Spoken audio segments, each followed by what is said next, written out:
The latest news and interesting guests. It's the Bill and Joel Morning Show on North Georgia's News Talk, AM 550 and FM 102.9 WDUN. 6:43, 17 minutes away from 7 o'clock with the Bill and Joel Morning Show. Of course, we all know that the entertainment industry in Atlanta is burgeoning. Movies, television shows being shot all over the place. And there are many different ways to be part of what's going on there. But we have a rather unique way for you to be involved in one particular project going on with a Georgia filmmaker. Yeah, John Graham joins us now. He's producer and co-writer of Kind Katie. John, nice to have you on the program this morning. Hey, guys. So grateful to be on the call. Thank you so much. John's got a radio background, so we appreciate that. But love what you're doing these days as a producer and co-writer. And a lot of people might think, oh, you know, Georgia, a lot of movies coming. But this is far from that. You had this in mind. I know it's a story that is very, very tender, very near to the heart. Before we get into the story, I want to just get a little background. What led you into movie producing and writing? Well, for the past 10 years, I have been the video producer for the Georgia Baptist Mission Board and really cut my teeth there as far as that goes. And as the film industry continued to grow, it just seemed like the writing was on the wall to try to dip my toe in that. And God just kind of put it right in my face. It was a full immersion experience with this project. So, it's just something a lot of video corporate guys dream of, is getting onto the entertainment side of that as well. So it's been a really neat experience. Well, I find what's unique about one of the things that we're speaking about today, along with just the film itself, is the fact that folks can be part of it, but not the way you think of it. When we think about being part of a movie, a walk-on, acting, that sort of thing, but they can actually be an investor in this film. Yeah, back in 2016, through some new legislation, the Jobs Act, one of those facets of that legislation was it opened up anybody to be able to invest in startup companies, whereas before you had to be a qualified investor, which meant your net worth had to reach a particular minimum amount. And that was designed to protect the investor and not be taken advantage of. But in 2016, they changed that to where anybody can invest up to some particular limits. And I only saw it applied in the film industry one other time from a Christmas movie that's being produced out in L.A. And I thought, this is the ticket. This kind of story is ideal for this kind of investment strategy. And so we put it to use, and it's getting a little traction, and we're excited about it. That is fantastic. We're talking with John Graham, producer and co-writer of Kind Katie. So let's talk about Kind Katie. Katie Beth Carter. Give us a story in a nutshell. Well, Katie Beth Carter was a high school senior in Ringgold, Georgia, and she had a dream to be a marching ballerina for the Jacksonville State University team. The marching ballerinas are kind of like their drill team squad, their dance team during the high school. During the football games, college football games.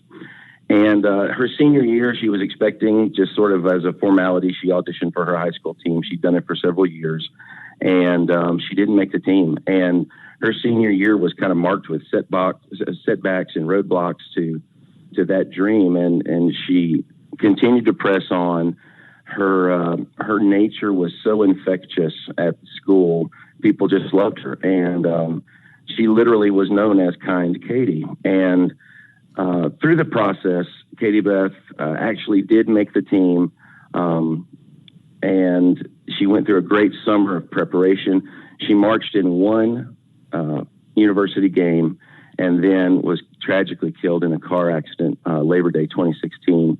And what really inspired me to take this story to the big screen was I saw a group of high school kids, literally one class, about 40 kids, go out into Ringgold, Georgia, which is not a huge municipality by any stretch, and raised $60,000. Wow. And they have built a school in Nicaragua in her honor.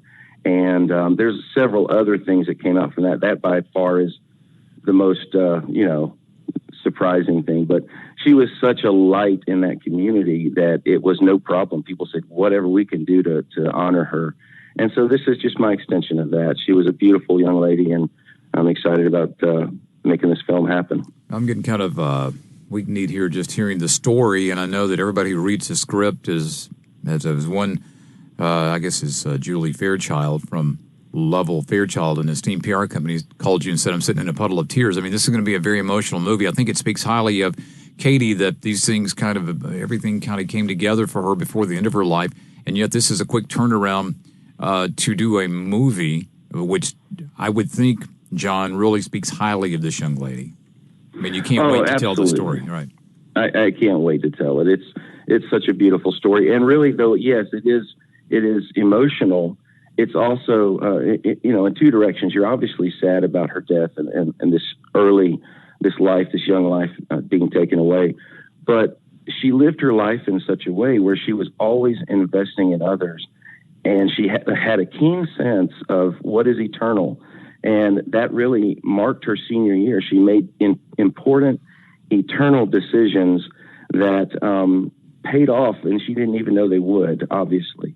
And so it's an inspirational story. It's uplifting because you see, here's an example of somebody who left a mark, and it only took her 18 young years to leave a huge mark. And so, the message of the film is, A, we can redeem grief.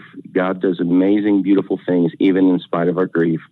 And secondly, we've got to get out there and live a life like Katie Beth did. So it's a really exciting opportunity. If folks want to become involved, and we talked about becoming a micro investor, what's involved in that, and how would they do it if they want to support this project?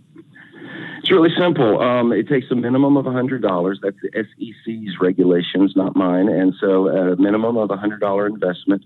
You just go to kindkatie.com, and that's spelled Katie, kindkatie.com. And it's about as simple as buying something off of Amazon. You just got to click a few links and put in your information.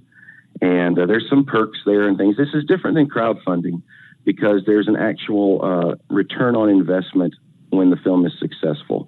So that's what sets it apart. And we're looking forward to hopefully really, making an impact in that respect as well.